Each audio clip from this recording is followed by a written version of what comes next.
Bismillahirrahmanirrahim. Nous allons voir ensemble aujourd'hui la deuxième vidéo sur la série des vidéos concernant les logiciels QGIS. Nous verrons ensemble aujourd'hui la présentation de l'interface du logiciel.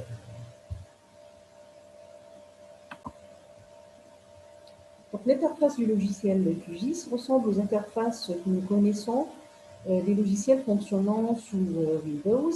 Donc vous avez tout à fait une barre d'état, une barre qui concerne l'affichage des titres, on l'appelle la barre des titres.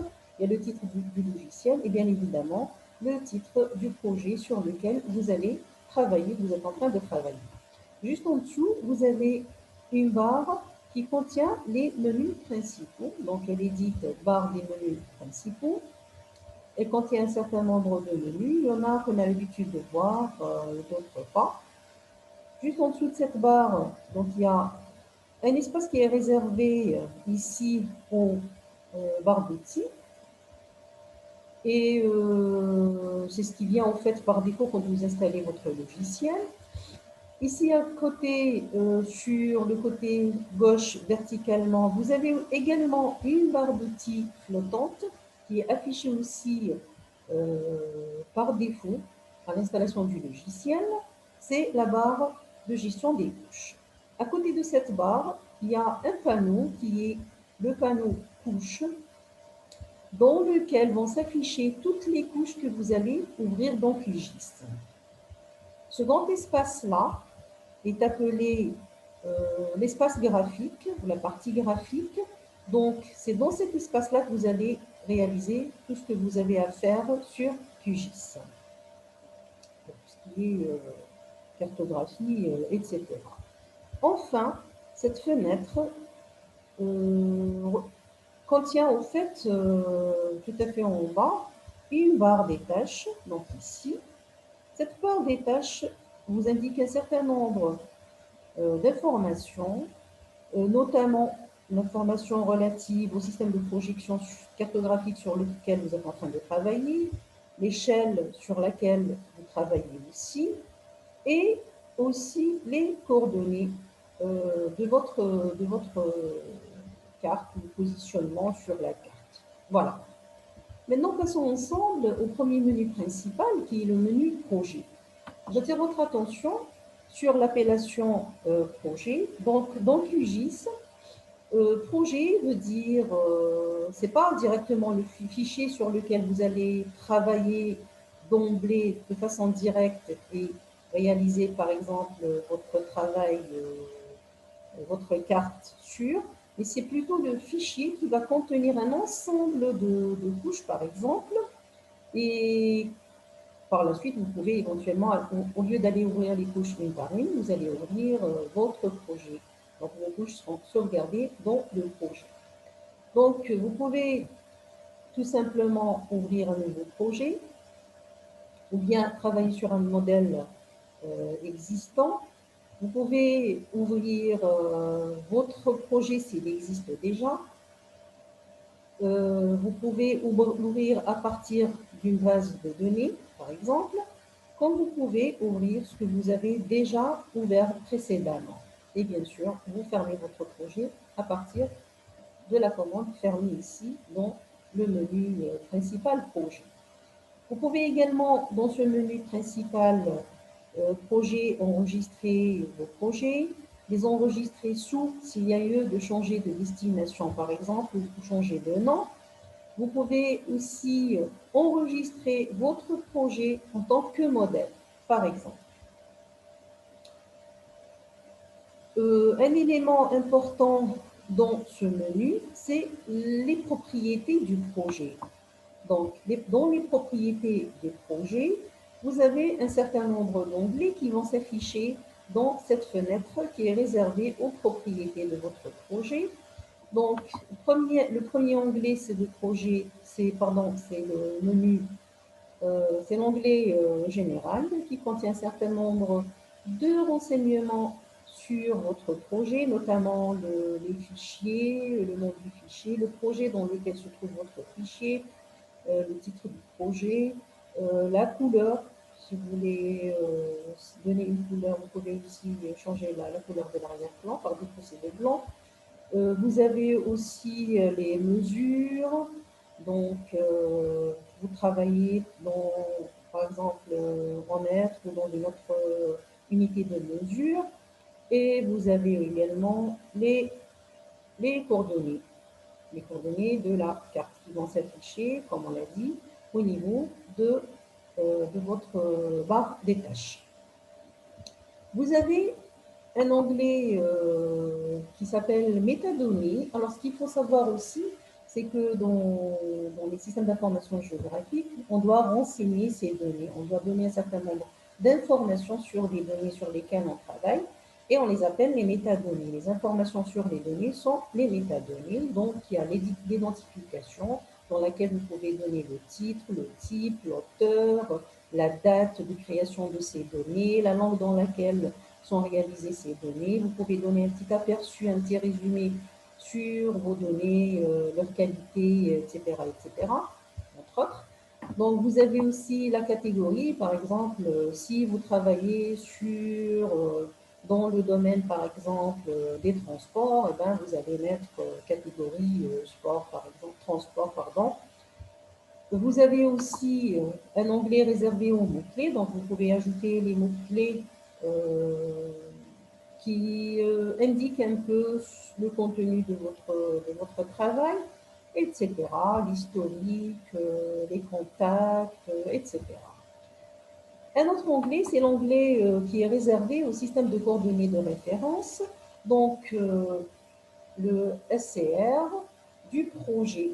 Donc ici, vous pouvez définir dans quel système de coordonnées de référence vous allez réaliser votre travail. Nous remarquons par défaut qu'on est dans le WGS 84 UTM zone 31 Nord. Parce qu'au fait, je suis en Algérie. Voilà. Donc mes positions là, il est en train de me positionner par rapport à ma position. Voilà. Et bien sûr, vous avez une grande liste qui contient les différents systèmes de coordonnées de référence, qu'ils soient géographiques ou rectangulaires. Et là, vous allez sélectionner le système de référence de la zone sur laquelle vous travaillez. Vous avez aussi style par défaut. Et là, vous voyez bien qu'il y a des styles concernant les symboles, les lignes, les surfaces, des palettes de couleurs, etc., etc. Si je déroule un peu ces listes-là, vous allez voir qu'il y a une panoplie par exemple, de remplissage de trames qui concernent tout ce qui est surfacique, etc. Bien sûr, les palettes de couleurs, vous avez faites aussi une panoplie de choix. Voilà. Je passe au deuxième menu principal, c'est le menu méditer. Donc ça, là, il y a l'édition. Alors l'édition, vous allez revoir quelques commandes qu'on a l'habitude de voir ailleurs aussi, comme annuler, refaire, couper, coller, copier, etc., les sélections.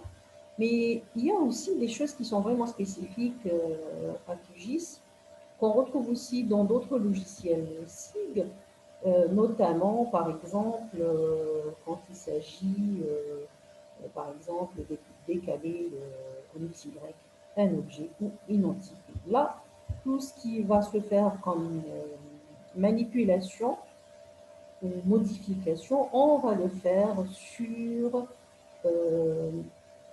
principalement sur les entités. On déplace une entité, on copie, on déplace une entité, on supprime les entités sélectionnées, on sépare les entités, on fusionne des entités sélectionnées, etc., etc. Le menu vue, donc vous pouvez faire une vue cartographique, créer une nouvelle vue cartographique, une nouvelle vue cartographique en 3D. Vous pouvez faire des déplacements, des pannes sur votre carte. Donc c'est maintenant en fait là qui va vous permettre de vous déplacer sur votre carte. Vous pouvez faire des zoom in et des zoom out. Vous pouvez réaliser des mesures de longueur, de surface ou d'angle. Vous pouvez faire des statistiques aussi. Et dans les zooms, vous pouvez faire zoom sur la sélection, zoom précédent, zoom sur l'emprise totale, etc.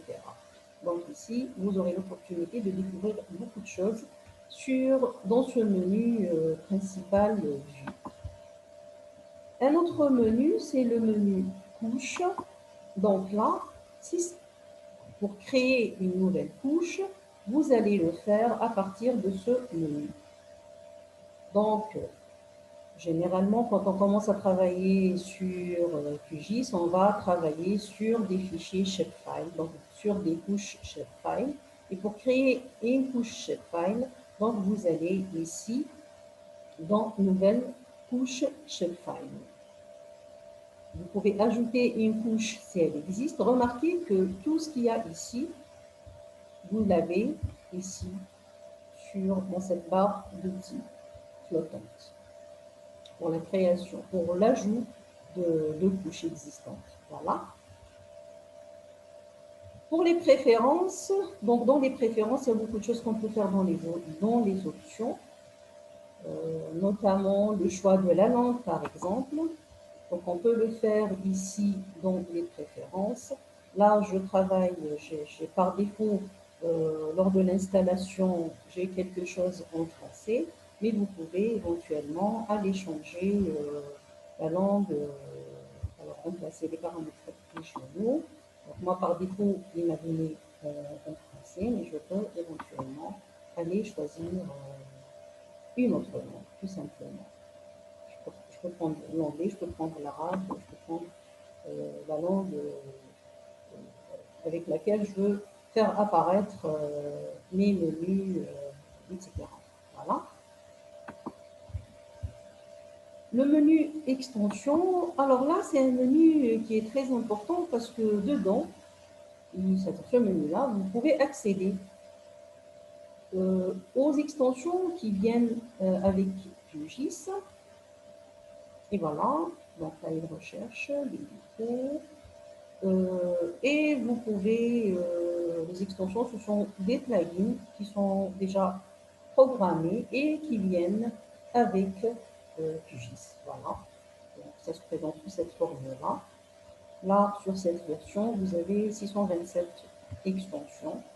Et là, vous allez vous amuser à chercher les choses dont vous avez besoin.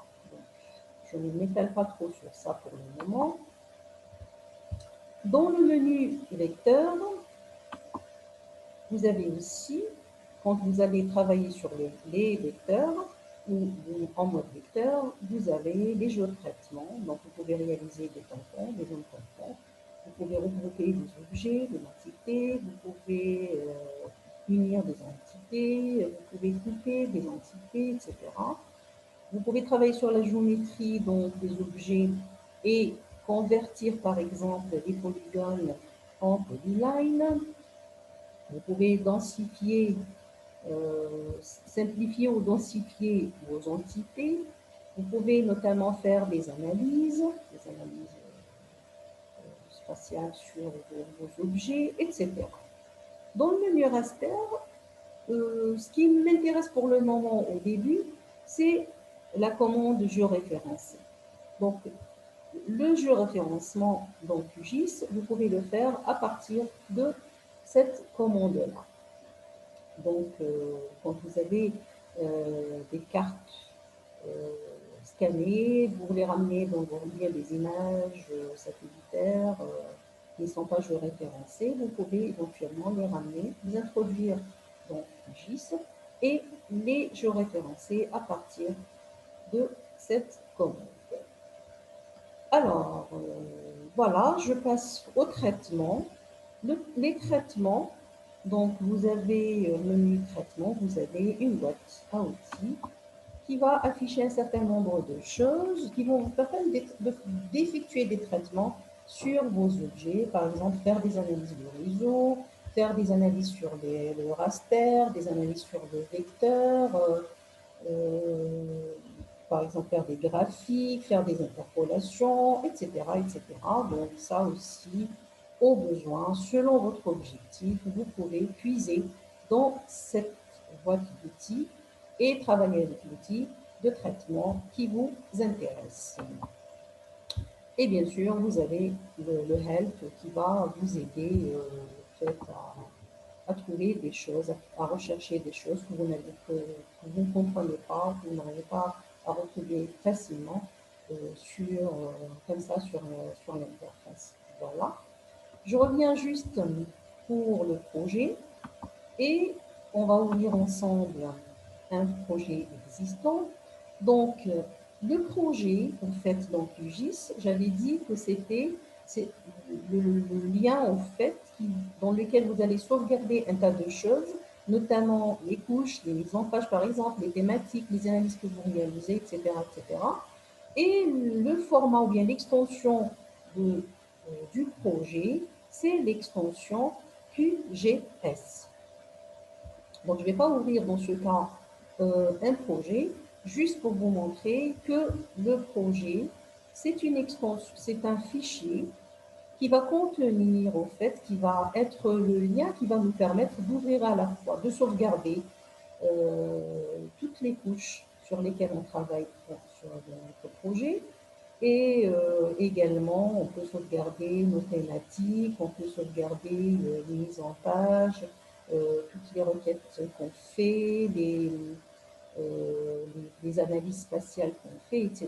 Tout ce qu'on fait, on va le sauvegarder dans un projet de manière à ce qu'on puisse, à un moment donné, quand on en a besoin, au lieu d'aller ouvrir les fichiers un par un, on va plutôt ouvrir le projet qui a une extension QGS.